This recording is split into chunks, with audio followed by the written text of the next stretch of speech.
आज के बाद इस्लामाबाद में इमरान खान को नींद की गोली खाकर सोनी पड़ेगी। बीजिंग में जिनपिंग को नई रणनीति बनानी पड़ेगी।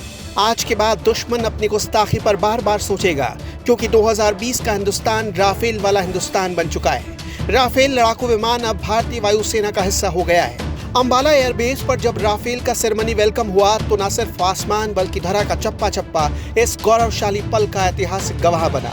भारत के रक्षा मंत्री राजनाथ सिंह, फ्रांस की रक्षा मंत्री Florence Parly, chief of defence staff Bipin Rawat, तीनों सेना के प्रमुख मौजूद रहे और 5 राफेल लड़ाकू विमानों की पहली खेप अंबाला एयरबेस पर औपचारिक रूप से भारतीय वायुसेना में शामिल कर दी गई। ये विमान वायुसेना के 17वें स्क्वाड्रन गोल्डन एरो का हिस्सा होंगे। अंबाला में ही राफेल फाइटर जेट्स की पहली स्क्वाड्रन की तैनाती होगी। इस स्क्वाड्रन में 18 राफेल लड़ाकू विमान, 3 ट्रेनर और बाकी 15 फाइटर जेट्स होंगे। राफेल विमान मॉडर्न वेपन और मिसाइल से लैस है। राफेल लड़ाकू विमान 4.5 जनरेशन का फाइटर मल्टी रोल एयरक्राफ्ट है। मल्टी रोल होने की वजह से 2 इंजन वाला राफेल फाइटर जेट हवा में अपनी बादशाहत कायम करता है और डीप पेनिट्रेशन यानी दुश्मन की सीमा में घुसकर हमला करने की ताकत रखता है। राफेल जब आसमान में उड़ता है तो कई सौ किलोमीटर तक दुश्मन का कोई भी विमान, हेलीकॉप्टर या फिर ड्रोन पास नहीं फटक सकता। साथ ही वो दुश्मन की जमीन में अंदर तक दाखिल होकर बमबारी कर तबाही मचाने की ताकत रखता है। इसलिए राफेल को मल्टी रोल लड़ाकू विमान भी कहा जाता है। हैरानी की बात तो ये है कि दुनिया की सबसे घातक हवा से हवा में मार करने वाली मेटेओर मिसाइल से लैस है राफेल विमान। ये मिसाइल चीन तो क्या किसी भी एशियाई देश के पास नहीं है। मेटेओर मिसाइल की रेंज करीब 150 किलोमीटर की होती है।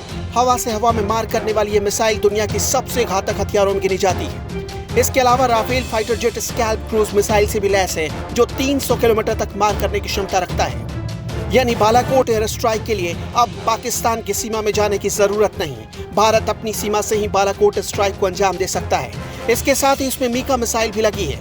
राफेल में एक और खासियत है कि इसके पायलट के हेलमेट में ही फाइटर प्लेन का पूरा डिस्प्ले सिस्टम होता है, यानी उसे प्लेन के कॉकपिट में लगे सिस्टम को देखने की जरूरत ही नहीं पड़ती। उसका पूरा कॉकपिट डिस्प्ले उसके हेलमेट में ही होता है। भारत के राफेल की तुलना चीन के J-20 से हो रही है, लेकिन चीन का J-20 राफेल के मुकाबले कहां ठहरता है, अब जरा उसे समझिए। राफेल भले ही 4.5 generation multi role fighter plane हो, लेकिन ये चीन की J-20 को टक्कर दे सकता है, बल्कि उस पर भी भारी पड़ता है। चीनी J-20 का मेन रोल स्टेल्थ फाइटर का है, वहीं राफेल को कई काम में लगाया जा सकता है। J-20 की बेसिक रेंज 1200 किलोमीटर है और इसे 2700 किलोमीटर तक बढ़ाया जा सकता है। J-20 की लंबाई 20 मीटर से ज्यादा हो सकती है। इसकी ऊंचाई 4.5 मीटर के आसपास की होती है, यानी J-20 राफेल से बड़ा है। पाकिस्तान के पास मौजूद JF-17 में चीन ने PF-15 मिसाइलें जोड़ी हैं, मगर ये दोनों मिलकर भी राफेल के मुकाबले बहुत कमजोर साबित होते हैं।